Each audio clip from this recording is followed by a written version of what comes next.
यह वीडियो कक्षा 8 के लिए है। वीडियो के इस भाग में हम लोग कारक विभक्ति तथा उसकी उपपद विभक्तियों की चर्चा करेंगे।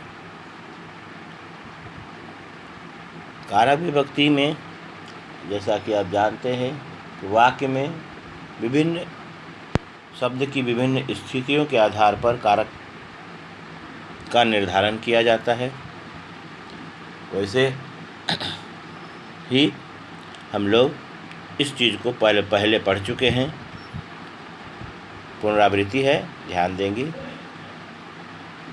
कर्ता कारक जब वाक्य में संज्ञा या सर्वनाम हो तथा उसके साथ क्रिया हो तो उस संज्ञा या सर्वनाम को हम लोग कर्ता के नाम से जानते हैं। तो कर्ता तथा क्रिया के होने पर वह वाक्य कर्ता प्रधान वाक्य कहलाता है और कर्ता के साथ प्रथमा विभक्ति का प्रयोग किया जाता है। कर्मकारक द्वितीया विभक्ति कर्ता तथा क्रिया के मध्य में अगर कोई दूसरा शब्द हो तथा क्रिया का सारा बल उस शब्द पर पड़े तो वैसी स्थिति में वह शब्द कर्मकारक का शब्द कहलाता है तथा उसके साथ द्वितीया विभक्ति का प्रयोग किया जाता है। करण कारक तृतीया विभक्ति जब वाक्य में कर्ता किसी माध्यम या साधन के द्वारा किसी कार्य को पूरा करता है तो जिस माध्यम या जिस साधन के द्वारा कार्य किया जाता है उसे करण कारक का शब्द कहते हैं तथा उसमें तृतीया विभक्ति का प्रयोग होता है। संप्रदान कारक चतुर्थी विभक्ति जब वाक्य में कर्ता किसी को कुछ दे अथवा किसी के लिए कोई कार्य करे तो जिसको कुछ दे अथवा जिसके लिए कोई कार्य किया जाए उन दोनों स्थितियों को हम लोग संप्रदान कारक का शब्द कहते हैं तथा उसके साथ चतुर्थी विभक्ति का प्रयोग किया जाता है। आपादान कारक पंचमी विभक्ति जब कर्ता का किसी के साथ में अलगाव की स्थिति अथवा वियोग की स्थिति उत्पन्न हो, कर्ता किसी से अलग हो रहा हो या जुदा हो रहा हो, चाहे वह वस्तु हो, स्थान हो या कोई व्यक्ति हो, तो जिससे अलग हुआ जाए या जिससे कर्ता अलग होता हो उसके साथ पंचमी विभक्ति का प्रयोग करते हैं और वह आपादान कारक का शब्द कहलाता है। से दो स्थानों पर है परंतु तृतीया विभक्ति में जो से है वह माध्यम के रूप में है, उसके साथ में हम लोग काम करते हैं और यहाँ से उससे अलग होने की स्थिति में है। संबंध कारक षष्ठी विभक्ति जब कर्ता का किसी अन्य के साथ में संबंध दर्शाया जाए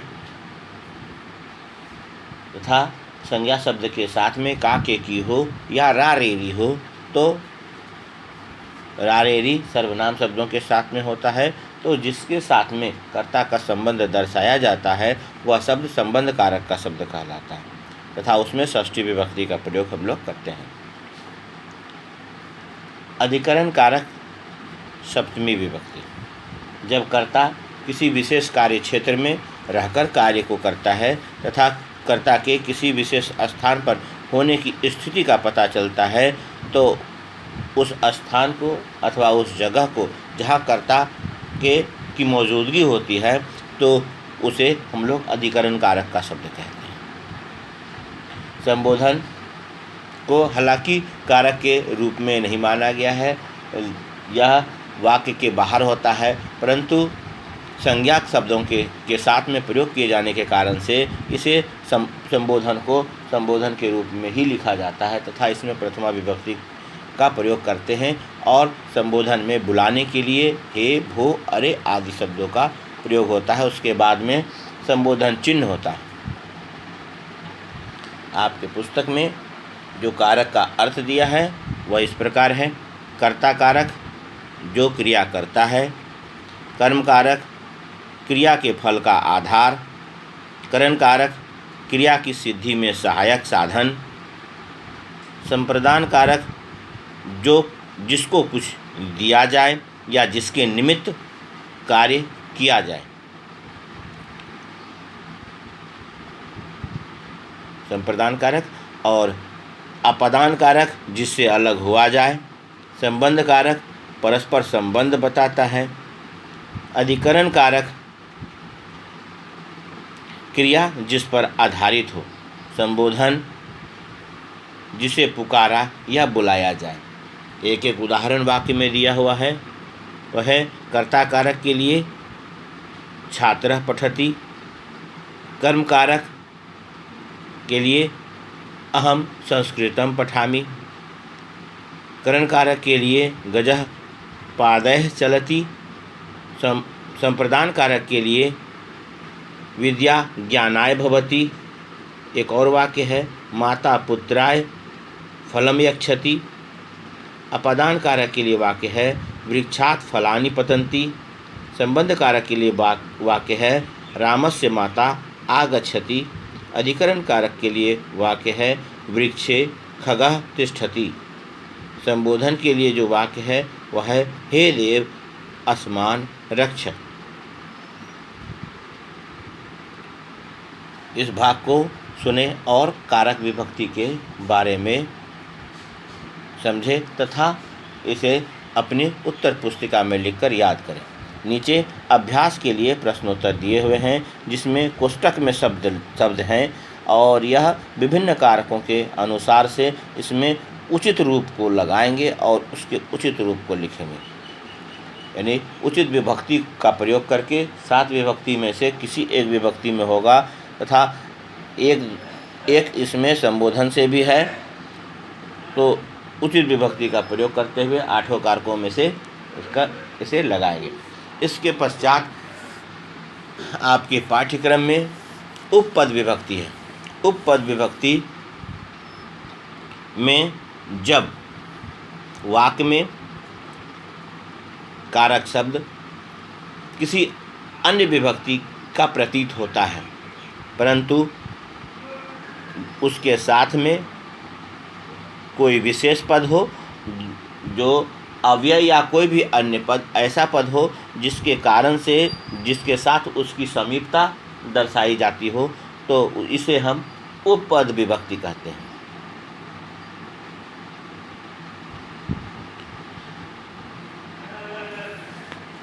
जब क्रिया के विचार से विभक्ति का विचार किया जाता है तो उसे कारक विभक्ति कहते हैं सामान्य रूप से क्रिया के अनुसार से। लेकिन जब किसी पद विशेष अव्यय या अन्य पद की समीपता के कारण अन्य विभक्ति का प्रयोग होता है तो उसे हम लोग उपपद विभक्ति कहते हैं। सीधी बात है कि लगता शब्द किसी और विभक्ति का है परंतु अव्यय शब्द या किसी अन्य शब्द की समीपता के कारण से निकट में उसके निकट में किसी न किसी रूप में अव्यय शब्द होता है अथवा एक ऐसा शब्द होता है जिसके कारण से जिसके होने से वह किसी अन्य कारक में आता है। तो इससे जुड़े हुए कुछ तथ्य हैं जो ध्यान देने योग्य हैं। जैसे एक उदाहरण देकर समझाया हुआ है कि पुत्र के साथ सामान्य रूप में के है तो इसलिए हम इसे संबंध कारक का शब्द समझ सकते हैं। लेकिन अगर पुत्र के साथ है तो साथ का सह होता है तो सह के योग में तृतीया विभक्ति का प्रयोग होता है। इसलिए इसमें पुत्रस्य न होकर के पुत्रेण हो जाता है। तो उपपद विभक्ति जो है वह द्वितीया से सप्तमी तक विभिन्न स्थितियों के अनुसार से होती है। पहला जो तथ्य है वह है द्वितीया विभक्ति के लिए वह मुख्य है गत्यार्थक अथवा वैसी क्रिया जो गति को बतलाती हो। गत्यार्थक धातुओं के योग में जिसमें गति हो उसके साथ में हम लोग द्वितीया विभक्ति का प्रयोग करते हैं। जैसे जनाः उद्यानम गच्छन्ति। विना के योग में ध्यान देंगे। विना के योग में जो है वह द्वितीया विभक्ति और तृतीया विभक्ति तथा पंचमी विभक्ति, इन तीनों विभक्तियों का प्रयोग किया जा सकता है। यह वैकल्पिक शब्द है और इसमें सिर्फ इसी शब्द में तीनों विभक्तियों का प्रयोग हम लोग करते हैं। यहाँ पर विना के योग में द्वितीया विभक्ति का प्रयोग है। विद्याम बिना नरः न शोभते। विद्याम बिना, विद्या के बिना मनुष्य नहीं शोभता है। विद्याम बिना नरः न शोभते। इसके बाद जो तथ्य है वह है उभयतः परितः सर्वतः। उभयतः अर्थात दोनों ओर, परितः अर्थात चारों ओर, सर्वतः अर्थात सब ओर। पदों के योग में भी द्वितीया विभक्ति का प्रयोग होता है। जैसे ग्रामम उभयतः अथवा परितः कहें या सर्वतः कहें वृक्षाः सन्ति। तो ग्रामम में इसी कारण से द्वितीया विभक्ति का प्रयोग किया गया है। प्रति के योग में अगर वाक्य में प्रति शब्द है और उसके साथ में, उसके समीप में जो शब्द है वह कर्मकारक का शब्द होगा और उसमें द्वितीया विभक्ति का प्रयोग किया जाएगा। जैसे बालकः गृहं प्रति धावति। बालक घर की ओर दौड़ता है।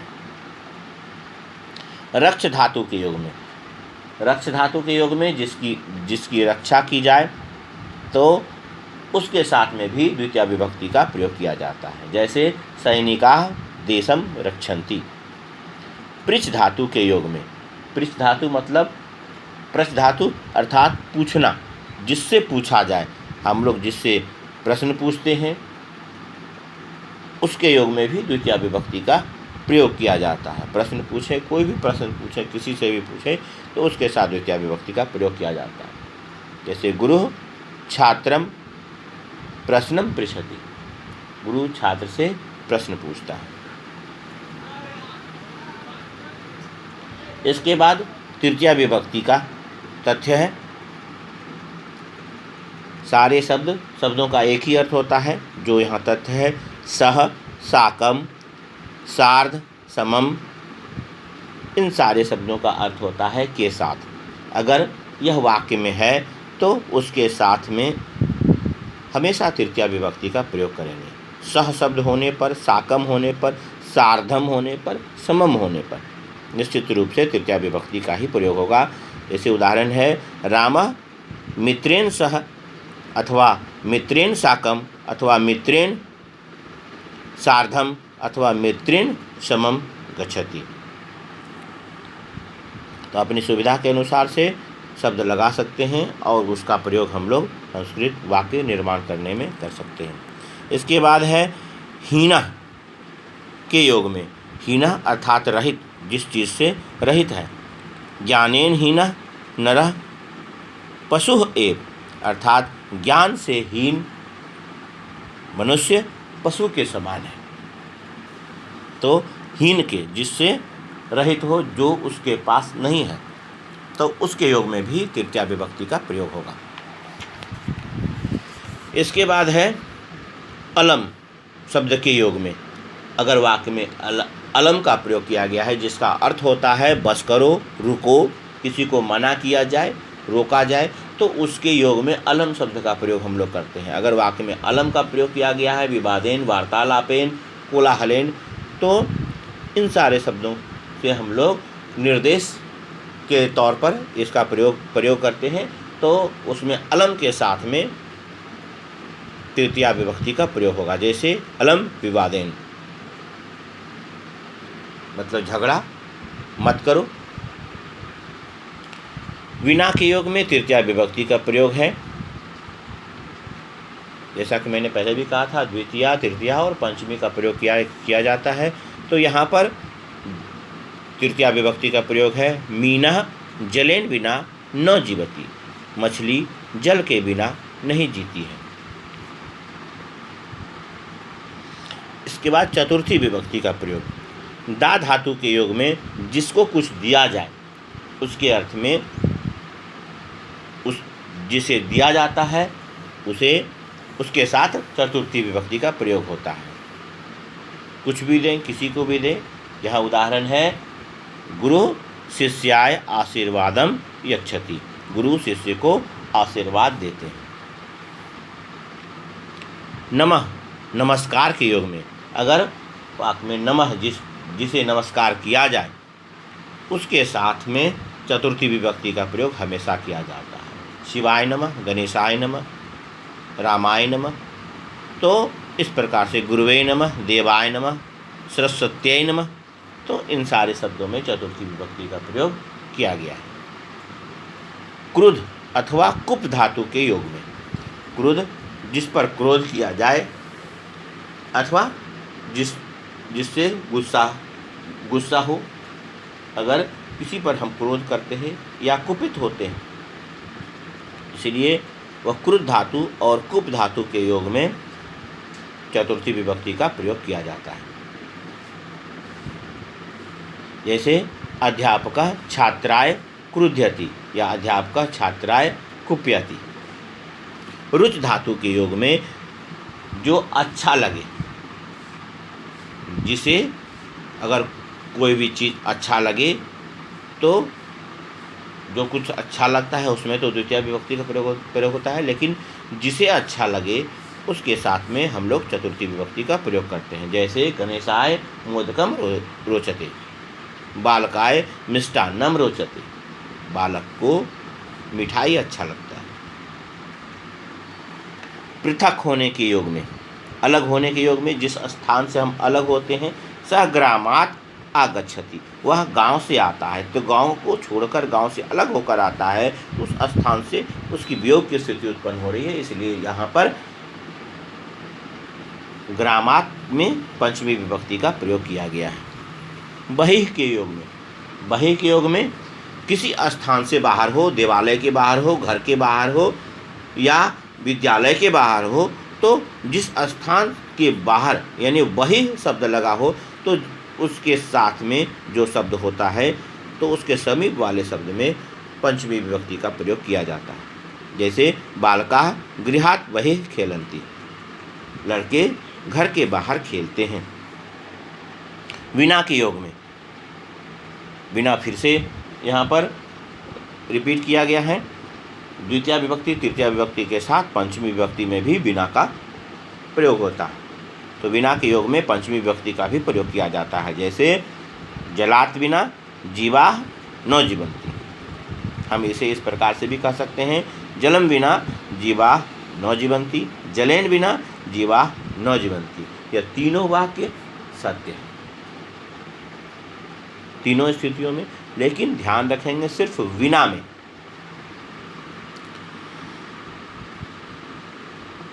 अनंतरम, अंतरम के योग में, अंतरम मतलब बाद में, अगर कहते हैं बाद में किसी भी चीज़ के पश्चात कोई कार्य करे, तो बाद की स्थिति में अगर शब्द का अर्थ होता है तो अंतरम, तो अंतर करने के बाद तो अंतर की स्थिति में, अंतरम की स्थिति में।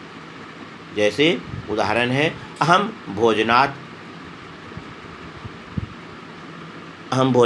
अनंतरम न क्रीडामि, अनंतरम में यानी जिसके बाद में, अर्थात मैं भोजन के बाद नहीं खेलता हूँ।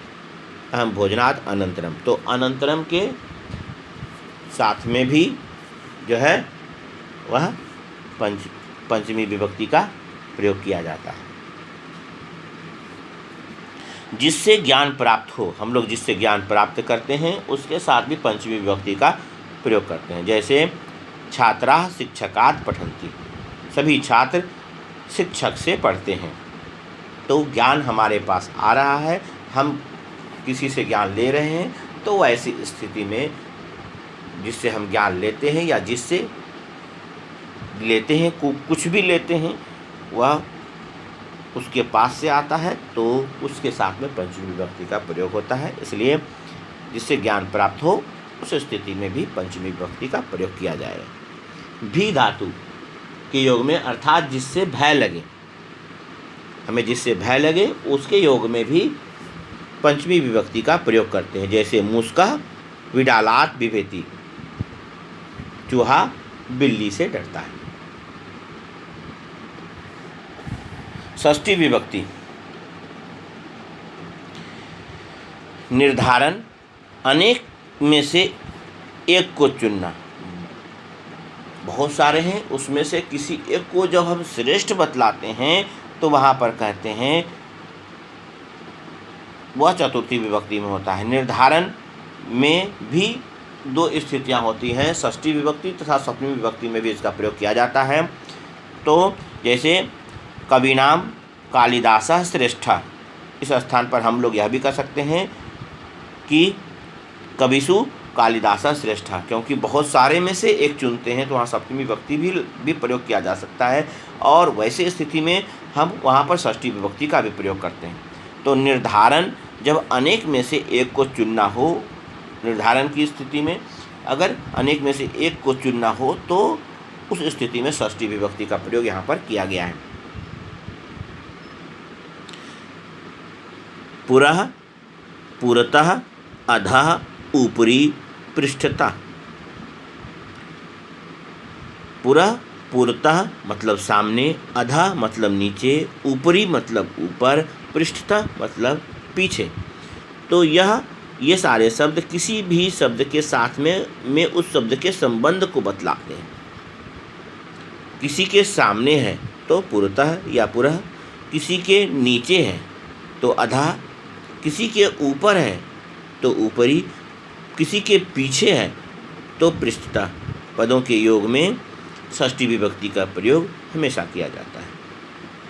गृहस्य पुरः अथवा पुरतः वाटिका सन्ति, घर के सामने वाटिका है अर्थात बगीचा है। निर्धारण के योग में हम लोग सप्तमी विभक्ति का भी प्रयोग करते हैं।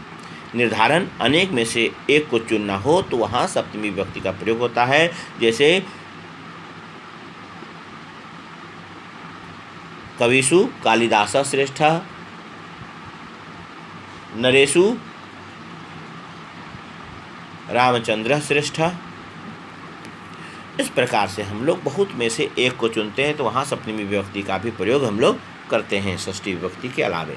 इसके पश्चात है स्नेह धातु के योग में। स्नेह धातु के योग में जिससे स्नेह किया जाए तो वैसी स्थिति में हम लोग सप्तमी विभक्ति का प्रयोग करते हैं। जैसे माता पुत्रे स्नेहयति, माता पुत्र से स्नेह करती है, प्यार करती है। इसके बाद अभ्यास के लिए शब्द भी दिए हुए हैं और इन कारकों की स्थितियों के आधार पर, उपपद विभक्ति की स्थितियों के आधार पर इसे भरना है।